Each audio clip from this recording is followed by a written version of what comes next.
El Barcelona confió en Ferran Torres y así el valenciano le dio la espalda al cuadro culé. Amigos de Kickoff, vamos a hablar de lo que fue la carrera de Ferran Torres en el Barcelona, y es que ha habido mucha polémica con este jugador luego de que metió el gol de la final de la Copa del Mundo, y parece que ya los humos se lo subieron. Ya es Messi, ya es Cristiano Ronaldo, ya es el fenómeno Ronaldo, y parece que esto va a seguir subiendo su ego.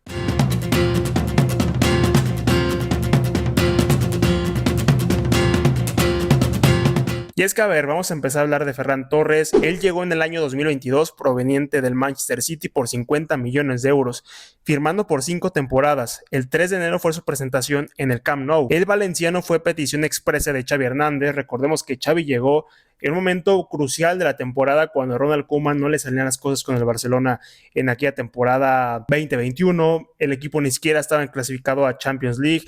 Le llamaron a Xavi, que estaba en Qatar, y el jugador español aceptó la oferta, llegó al Barça, y una de sus peticiones para el mercado invernal fue Ferran Torres. Xavi llegó en noviembre y para enero, el mercado invernal, él pidió expresamente a Ferran Torres. Su primera temporada con el Barcelona fue ese semestre del 2022, donde jugó 26 partidos, marcó 10 goles y dio 7 asistencias. Rápidamente en esa temporada Ferran mostró el por qué lo llegó a fichar el Manchester City. Y es que, si recordamos, en ese momento no solamente es que el Barça pensara en clasificar a Champions, si es que ni siquiera le podía ganar a equipos como el Atlético de Madrid, al Real Madrid, a equipos top. Le costaba mucho vencer al Villarreal, le costaba, ya ni se diga, estar en Champions League. O sea, el Barça realmente está en una crisis muy compleja, y aquí hay que apuntarlo bien, porque, a ver, sí es verdad que el Barça confió en Ferran Torres en esa temporada, pero también hay que decir que Ferran renunció a su salario, a ganar más de lo que estaba ya ganando en el Manchester City, a un proyecto que ya estaba más hecho y consolidado con Pep Guardiola, y que, bueno, con el Barça iba a ser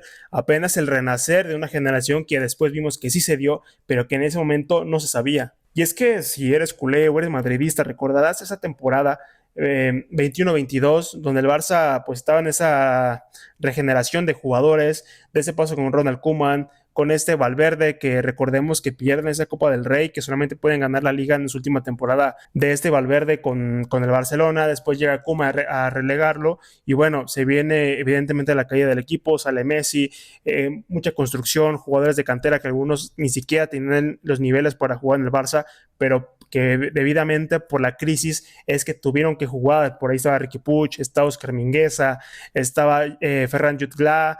Había elementos muy jóvenes. De verdad era una crisis impresionante, donde Memphis era de los jugadores más importantes. Imagínense, un Memphis que había fracasado en el Manchester United. Entonces aquí llega Ferran Torres, y ese semestre que lo termina, pues digamos, siendo la primera temporada con el Barça, pues le va muy bien, marca buenos goles, da asistencias, y le marca al Madrid en esa goleada. Ahora vamos con la siguiente campaña, la 22-23, donde Ferran Torres, y propiamente la del Barcelona, vamos a llamarle el renacer del cuadro culé. Y es que, bueno, no entra en el tema de día de hoy, después lo vamos a abordar, pero es que en esa temporada el equipo culé volvió a ganar el campeonato doméstico, y el valenciano jugó 51 partidos, marcó 7 goles, no fue su mejor temporada, inclusive está bajo su rendimiento. También tiene que ver la lesión que sufrió, pero no dejó de ser mala para el español. Solamente marcó 7 goles en esa temporada, en su segunda con el equipo de Barcelona. Una campaña que, vamos a repetirlo, fue el renacer. Llegó el Robert Lewandowski, llegó Jules Koundé, llegó Andreas Christensen. Fue esta temporada grandiosa, Rafinha también, donde el Barça le fue de gran manera.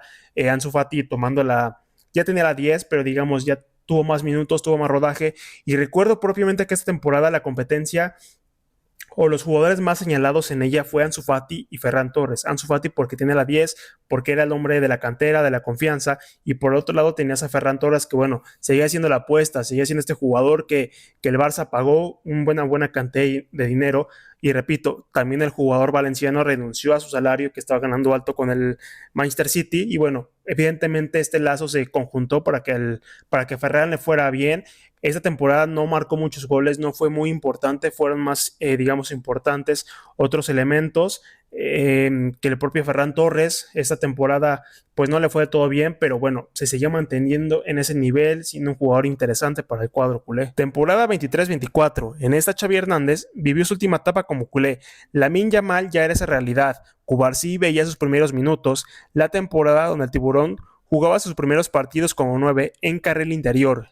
Esta temporada el Barcelona no se pudo hacer con ningún título, cosa que desencadenó que se fuera Xavi. en lo individual, con Ferran jugó 42 partidos, marcó 11 goles y dio 3 asistencias. Y bueno, le fue de mejor manera, tuvo mejores registros, mejores goles, asistencias, estuvo más participativo, ya fue un elemento más importante para el Barcelona, ya era el segundo de Lewandowski, pero aparte también te podía jugar en carriles exteriores, entonces no fue propiamente, digamos, el suplente de lujo de Robert Lewandowski, sino que también tenía sus ciertas adiciones por otros elementos en otros campos. Y bueno, la erupción de Lamine Yamal ya en esta temporada fue una realidad. Debutó con Xavi Hernández a los 15 años en esa temporada, 22-23, y ya en esta, pues 23-24, ya Lamine Yamal traía el dorsal ahí, recuerdo que era el 27, si no voy mal, y bueno, Ferran Torres ya también teniendo más minutos, siendo un jugador más relevante, más importante. Lamentablemente esa temporada está manchada del Barcelona porque no se ganó ningún campeonato. Con Xavi Hernández le fue mal al equipo, pero ya se veían ciertas cuestiones que inclusive el propio Ilkay Gundogan dijo que hay varias cosas que no se pueden dejar pasar, por el cual el Barça no estaba levantando campeonatos. Después llega la temporada 24-25, enorme para el Barcelona, triplete doméstico para el Barça, con la Liga, Copa del Rey y Supercopa. Y hablando de Ferran Torres específicamente, la rompió en esta temporada, empezó su bidón enorme, segunda temporada con el dorsal 7 y siendo muy importante para el Barça. Jugó 45 partidos, 19 goles y 7 asistencias. Sin dudas de mucha categoría lo de Ferran Torres. Esta campaña sinceramente sí fue digamos, de las mejores que tuvo. Ya Ferran Torres era la realidad del Barça, ya no solamente era la burla de la prensa, de ciertos aficionados, inclusive del Barça.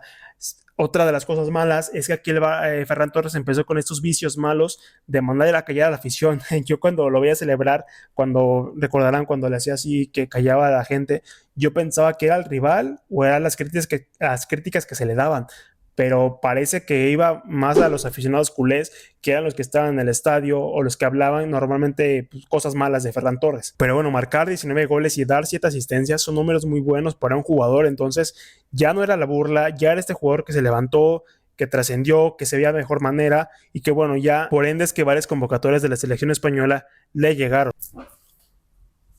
Sin embargo, dicen que cuando las cosas van bien, siempre tiene que salir algo mal. Y bueno, propiamente en la relación Barça-Ferran Torres se acabó en esta última temporada, que fue la 25-26, la que acaba de pasar justamente. Última temporada de Ferran, quinta campaña y media para el valencianista. Temporada de perlas para el Tiburón, donde se confirmó como un jugador que ya era realidad. Otra vez de 9, muy importante para Flick cuando el Levan no andaba, y que en esa temporada jugó 49 partidos, marcó 21 goles y dio 3 asistencias. Fue creciendo, las asistencias las dejó un poco a un lado, pero ya era este rematador, ya era este jugador que de primera intención, cuando Ferran Torres tiene las opciones de primera, es casi seguro, un 85% que te la clave. Realmente Ferran Torres de primera intención es muy bueno. Cuando le cuesta es cuando tiene que decidir, cuando tiene tiempo, cuando a lo mejor el espacio no es muy amplio y tiene que decidir, digamos, con un tiempo más alargado que de primera.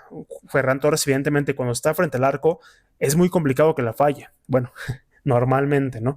Porque también es un jugador que tiene muchas fallas. Pero bueno, también a lo largo de estas campañas, hay que decir que Ferran Torres tenía muchas fallas. Sí, le fue bien en las últimas 2 temporadas que estuvo con el Barça, marcó 19 goles y marcó 21, pero también hay que decir que no fueron del todo un 10. Hubo muchas fallas frente al arco, contra el Madrid, contra el Chelsea, le recuerdo esa que tuvo en el primer tiempo para ir ya con la ventaja en los primeros minutos, la fallas, y bueno, ya después vimos que el Chelsea te terminó pasando por encima, pero en ese momento, si la marcaba Ferran, el Barça seguramente sí iba a ir a la alza.